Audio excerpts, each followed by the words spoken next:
Hello, my name is Solomon Briggs. I go by Narcolepsy, which is my pen, author, artist, social media name.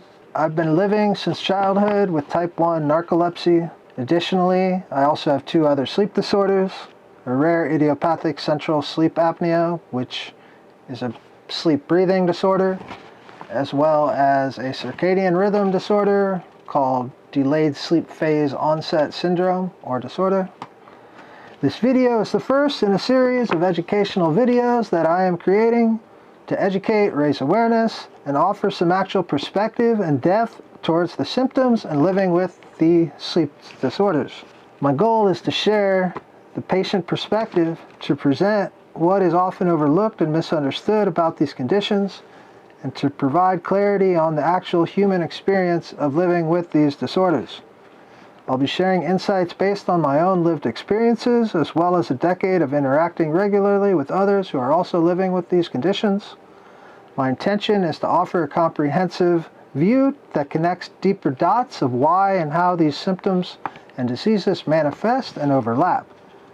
Unfortunately, there's often a lack of focus on the lived experience in medical literature and even amongst the many experts. This disconnect or gap can lead to a limited understanding of what it's really truly like to live with these disorders. I'm not saying what I'm saying or what I just said to attack or downplay any of the experts' perspective or understanding. I'm not saying the science is wrong. The science is telling into the why and the how, but in my opinion, it's very much skipped over the last few decades, the what, being the human experience. Through this series, I will delve into real depths and explore seemingly abstract connections between different symptoms, offering a nuanced perspective based on both scientific knowledge and lived experience. I hope this series will help others to understand the gravity and complexity of living with these disorders and to foster a greater sense of empathy and awareness. Narcolepsy is a complex and often misunderstood disease. Over the years, it has been portrayed in various ways, and there is an inaccurate common stereotype focusing solely on sudden sleep attacks, comical depictions, and vivid dreams. However, the reality is far more intricate and impactful. While some elements like sleepiness and vivid dreams are more accurate, media portrayals often fail to capture the full extent of what living with narcolepsy entails. The life-altering gravity of symptoms like severe collapsing cataplexy can be devastating. Most of the scientific research on narcolepsy has focused on type 1. Narcolepsy is considered to be in the category of sleep disorder called hypersomnia disorders. There are currently two types of narcolepsy, type 1, which involves the symptom cataplexy, and type 2, which does not. The research into type 1 revolves around the neuropeptide neurotransmitter, a hormone deep in the hypothalamus called orexin, which is crucial for regulating core semi-autonomous body functions. Sleep and REM are just one part of this, and the disease reaches far beyond sleep. It is an autoimmune matter impacting various physiological processes. The combination of all the dysfunctional REM symptoms seen in narcolepsy can be quite severe, affecting multiple aspects of daily life. Understanding these symptoms and their impact is essential for appreciating the true nature of the disease. As a child, I was already dealing with moderate extents of the symptom cataplexy. For some, cataplexy can be severe, causing collapsing in a near moment. It can be occurring on a regular, frequent basis over a long duration of time. Approximately under 10%, more likely under 5 to 7% of those with cataplexy will ever experience it to this impactful extent. I would often trip over my own feet, especially while walking and interacting with friends as a child. During tickling battles and good fun, I couldn't lift my arms despite being able to laugh out loud and roll my body. I was overwhelmed by inner sensations and flickering of muscles. At 20, while at home with my mother and stepfather, I began to experience actual severe cataplexy during pleasant interactions. Moments like they're commenting or smiling at the food I'd cooked would result in my inability to remain steady. I'd lean against the wall with my head drooped down, my upper torso heavily slouching. Soon after, this became more of my melting to the floor, and then within weeks, I was experiencing severe collapsing like a rag doll into an awkward position, conscious while in a temporary complete muscle paralysis. Until I was 28 years old, I had no term for these occurrences.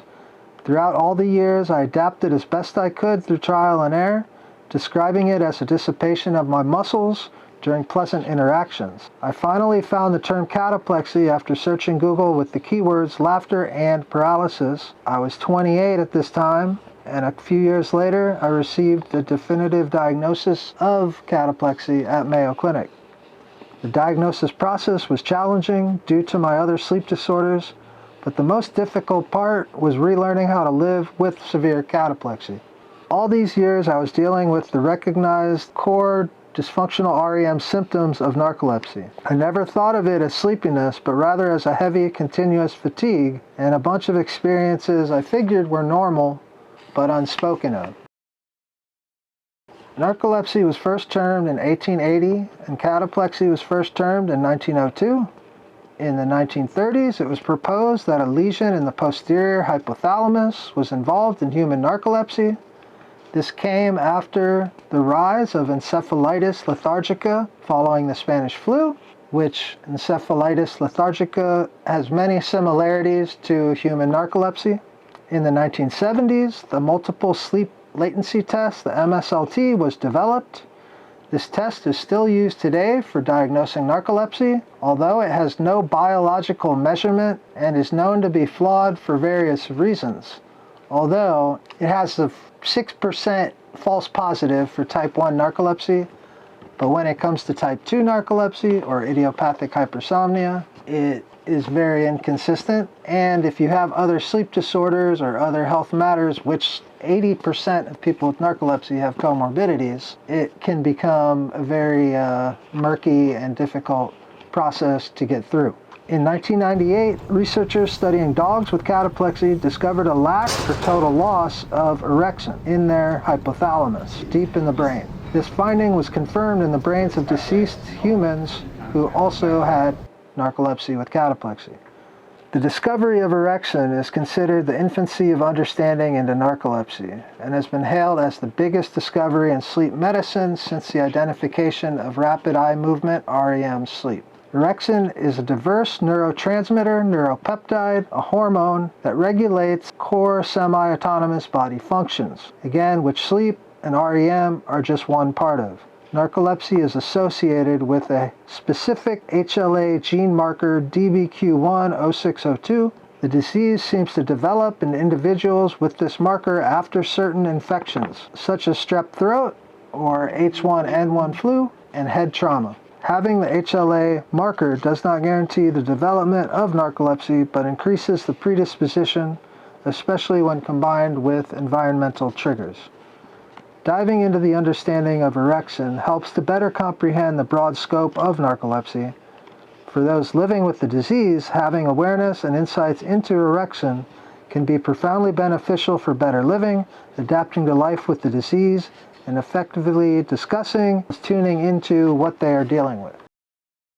In the upcoming videos, I'll be diving deeper into the specific dysfunctional REM symptoms. Each video will focus on one symptom at a time, providing a comprehensive understanding of its impact on daily life. We'll explore symptoms like sleep paralysis, hypnagogic, hypnopompic hallucinations, excessive daytime sleepiness, disrupted nighttime sleep, and cataplexy. I'll share my personal experiences and insights, some breakdowns, perspective, backed by the latest scientific research and the unique art from my book to visually represent the symptoms. I hope you found this introduction helpful and insightful. If you have any questions or topics you'd like me to cover in future videos, please leave a comment below. Don't forget to subscribe and hit the notification bell to not miss any of the upcoming videos in this series. Your support and engagement means a lot. My books and my Patreon are linked below. Also know that I'm happy to engage one-on-one with anyone on the Patreon. Thank you for watching. I look forward to sharing my perspective and my breakdowns about living with narcolepsy and these sleep disorders.